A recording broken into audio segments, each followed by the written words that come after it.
Hey guys, Mike here from Simplify Abroad. It has now been months since I have done one of these. I do apologize. Long story short, we went to Switzerland for 10 days. Then we went on a camping trip, and then I went to see my niece. I just had a brand new niece in Portland. Went to Hawaii, and so we shot some regular videos, but I didn't get around to this for a while. So I believe the last time we were talking, I think I was in March. So what I want to show you today is this is a drop shipping for beginners type of thing, and there's just really a couple tips I want to give you. But the main thing I want to show you is when you do not work correctly in drop shipping, what can happen. So as you guys can see, March 1st through 31st, I had $190,000 in sales. I want to say I had 60,000 this upcoming month. So let me change this right here in April. Bam, 47,000. And it was 2 sales on this day and 1 sale there. So you can literally see my busy season is probably April through September. I literally messed up one of my best seasons, right? I'm going to do 4 weeks of this kind of like drop shipping for beginners course. I'm shooting them all today. I'll release them every Friday, but each one is going to go for the next month. So I'm going to do May next month. I'm going to do June. I'm going to do parts of July. Already July's off to a great month. And so to start on this, as I've preached in other videos, the number one thing I have to say is you have to answer the damn phone, right? I was gone for probably 20 of the 30 days here. I tried to do some emails. I kind of did. I say that I kind of did. I kind of didn't. I had someone kind of help me with it, but when someone's helping with it, so I guess 2 main things. The first main thing is I did not answer the phone enough, straight up. And now when you're selling smaller, cheaper products, which again, I don't believe in, I'm a big fan of high ticket drop shipping. I have taken it to the extreme. As you can see, even a sale today, $10,000. I would say anything over $1,000 is a pretty good start for high ticket drop shipping. I definitely won't even consider selling anything under $500 now, for sure.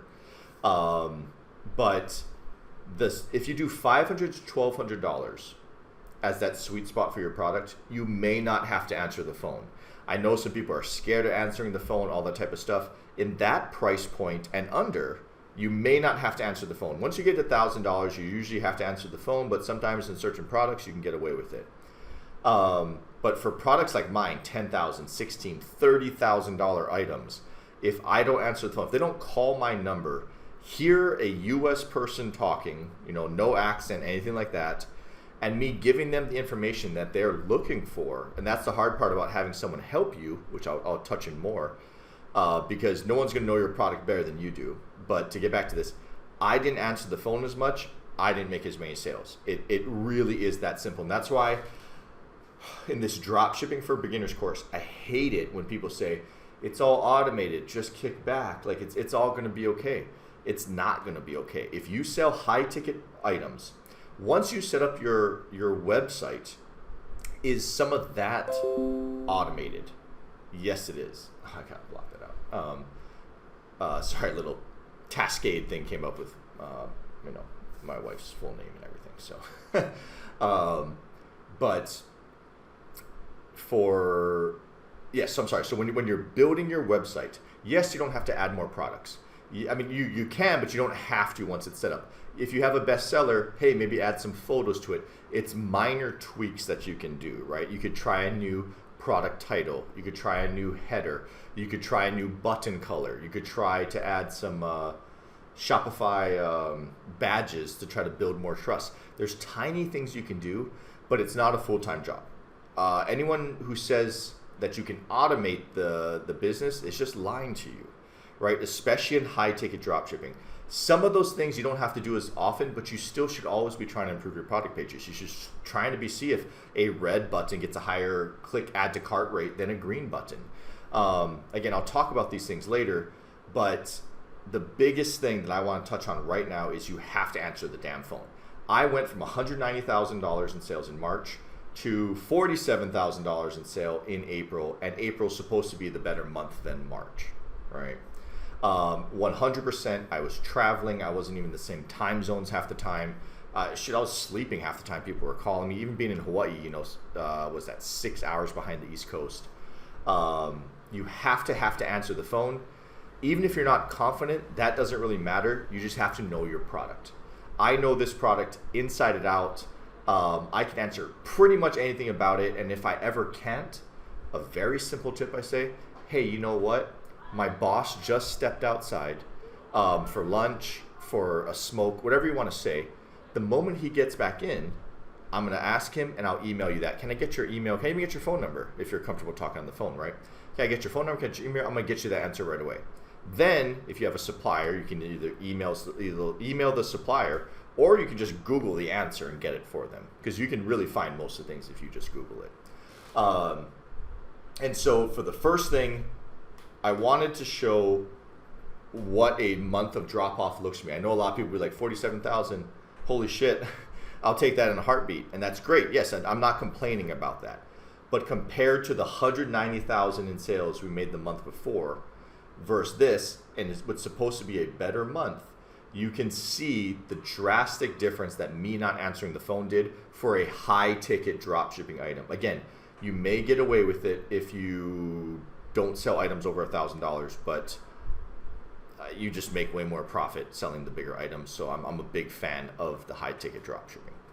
For the second tip that I wanted to kind of add in here is, let me see if I can get to this page. This is one thing people do not look at enough. I'll block out whatever I have, I think, because this is going to show my homepage right here. Yeah. So I'm going to block this out, but the main thing is this speed score up here. This speed score of 78 for Shopify is stupid fast. Most of you, when you make your first site, if you're over 30, I'd be shocked. And the biggest reason this is very important, and for some reason no one talks about this, I use a out of the sandbox theme called Turbo, I believe it is. I'll put a link in the description. I think if you buy it off that link, you get like $10 off or something. It's a $200 theme, maybe a $100 theme. I can't remember. I bought it so many years ago, but I use it for every single site I own. So I have 4 sites right now, and I use it for every single one. You can use the theme multiple times. But what I'm getting at is the reason this is so important is I can't remember the study, but like if it takes your website longer than 3 seconds to load, people just leave straight up. They don't even wait, especially now on the mobile phones. Like they don't even look anymore. They just leave. Pretty much every good theme is responsive, which means it goes from desktop to tablet to mobile. It all like moves correctly. But no one seems to talk about the speed score enough, and I don't know why, because basically I hired someone on Fiverr. I think it cost like $50. If I can find the guy, I'll throw it in here. I don't know him at all, but he's some dude from overseas. Went in, sped this thing up. He didn't add any apps. He didn't do any of that stuff. You don't want any people who should like add apps and that like, oh, it boosted it. You don't want that. We don't want no image optimization like app or like to smash down the pixels. You don't want any of that. Not saying you can't use that. The biggest thing is that if you have someone go and edit your code specifically, obviously they do it. Any good one does a save. I don't know if you guys see it, but my top one is saved before the guy actually went to work on it. It will drastically increase your thing. So imagine it this way. If you're making 1 sale out of every 100 people right now, and your speed score is under 30, I would almost bet if you got your speed score, again, I didn't even know Shopify could get above a 70. To be honest, the fact it's a 78, I was usually seeing around a 63. After the guys' updates, this must be Shopify upgraded something on their end to not be so slow anymore. But if you could go from like under 30, and again, this page was like at an 18. It was a terrible, terrible speed score website, and that was with a boosted theme, right, that I had bought to be faster than other ones. This guy obviously has it to a 78 now. If you're making 1 sale out of every 100 visitors, I bet you go to 1 sale. I bet you go to 2 sales out of every 150 just by increasing your speed score. And the biggest reason is such a large chunk of people leave if your website doesn't load fast enough. It's just pure numbers that you'll get them. Like those people, instead of leaving, they now see your site and they stick around. You have a chance of closing them instead. This alone increased our sales 20%. Now again, I had a stupidly slow site. I can't describe to you how slow my site was. But increased 20%. One sale, we make 25, 30% margins on top of our sales. So if you saw that $10,000 sale, we made $3,000. I paid someone $50 to $100 to speed it up. If I get an extra sale every week, I mean, obviously one sale pays for it itself, but even on a lower priced item, it would pay for itself immediately. Don't bash your head against the wall. I tried to do some of the coding myself to try to learn and try and get a vibe for it. There's things I do believe in doing yourself so you can know it inside and out. This is one, pay the guy on Fiverr, $50 to $100, triple your speed score, make more sales. All right. So for right now, those are the two things I want to touch on. You have to answer the phone. Speed score matters. I showed you my bad month. Again, I don't know why more people don't show you bad months. They really should. My next months look a lot better. So next week's video, I will show you May. The following week, I'll show you all of June. And then the following video after that, I will show you, I'm on July 10th or July 12th right now shooting this video. So you'll see, part of July. And I can tell you right now, my 10 days in July has already beaten this 47,000, whatever it was. So I have a couple more tips for you in the next video. I hope you like this one. I hope you didn't mind me just kind of showing you things, rambling a bit, but just those two things are so important. I think every beginner who does high ticket dropshipping has to know it. All right. Have a good one.